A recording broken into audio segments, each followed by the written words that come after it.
Von विलियरबैंड disease ये haemophilia से कैसे मुख्तलिफ है, इसके क्या असरात होते हैं और इसका इलाज कैसे मुमकिन है। मेरा नाम डॉक्टर सैयद नासिर अब्बास है। मैं पीडियाट्रिक हेमेटोलॉजिस्ट ऑन्कोलॉजिस्ट हूँ और हेड हूँ बोन मैरो ट्रांसप्लांट यूनिट का जनरल हॉस्पिटल लाहौर में।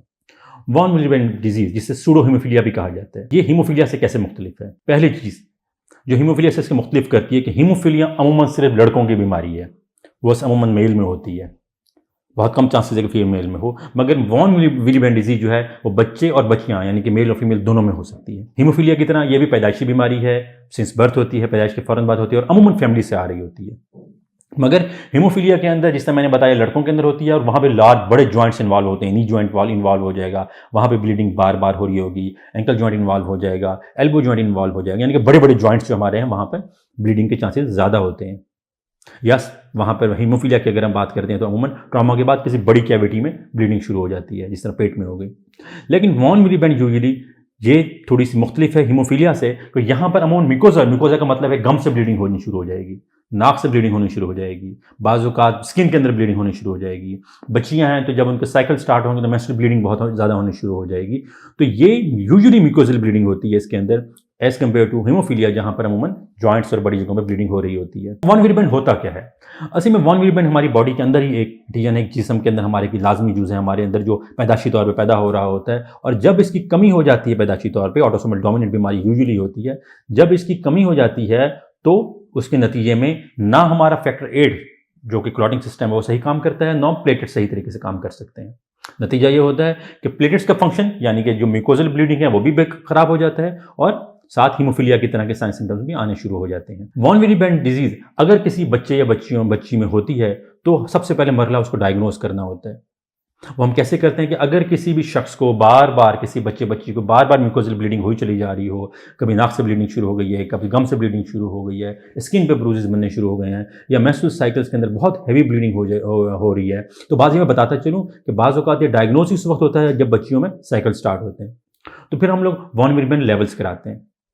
इसकी दो बड़ी किस्में कि या तो उसका लेवल ही कम होगा एंटीजन का, या वो फंक्शन प्रॉपर तरीके से नहीं कर रहा होगा, तो उसे हम कहते हैं कि क्वांटिटेटिव डिफेक्ट है, कि क्वांटिटी कम है, या क्वालिटी में फ़र्क है, क्वालिटी सही तरीके से नहीं है वॉन विलियरबैंड की और उसकी वजह से प्रॉपर फंक्शन नहीं हो रहा। जब हमें कंफर्म हो जाता है कि कौन सी टाइप है तो साथ हम फैक्टर 8 का लेवल कराते हैं और हम ये देखने की कोशिश करते हैं क्या फैक्टर 8 इसके साथ प्रॉपर फ़र्क कर रहा है कि नहीं कर रहा है।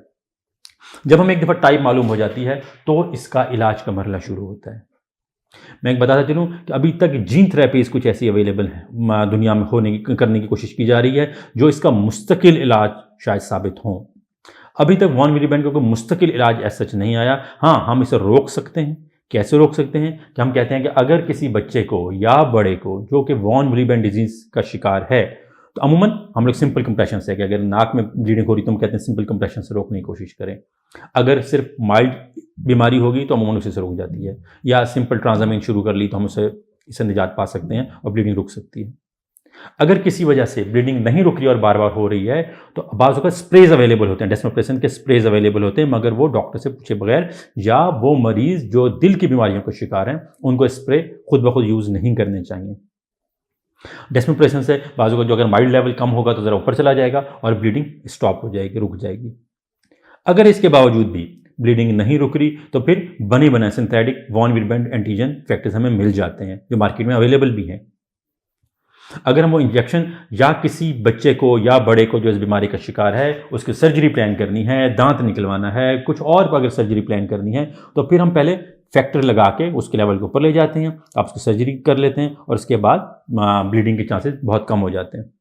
इसे हम कहते हैं नीड बेस्ड थेरेपी, कि ज़रूरत हुई तो हमने फैक्टर को ज़रा लेवल ज़्यादा कर दिया और उसके बाद फिर अगर वो कम भी हो जाता है तो नॉर्मल रूटीन में अमूमन इस फैक्टर की बहुत ज़्यादा ज़रूरत नहीं पड़ती। अगर कोई बच्ची जिसको बहुत ज़्यादा हैवी साइकिल्स हो रहे हैं और बावजूद मेडिकेशंस के चीज़ों के नहीं उसका असर आ रहा और हम फैक्टर लगाने के काबिल भी नहीं है नॉन अवेलेबिलिटी होने की वजह से या कॉस्टली होने की वजह से, तो फिर हम ये कहते हैं कि बाज़ औक़ात हम ओरल कॉन्ट्रासेप्टिव मेडिसिन बच्चियों को शुरू कराते हैं ताकि उनको ज़्यादा हैवी साइकिल्स ना हो और ब्लीडिंग रुक जाए। इसी तरीके से अगर किसी भी शख्स को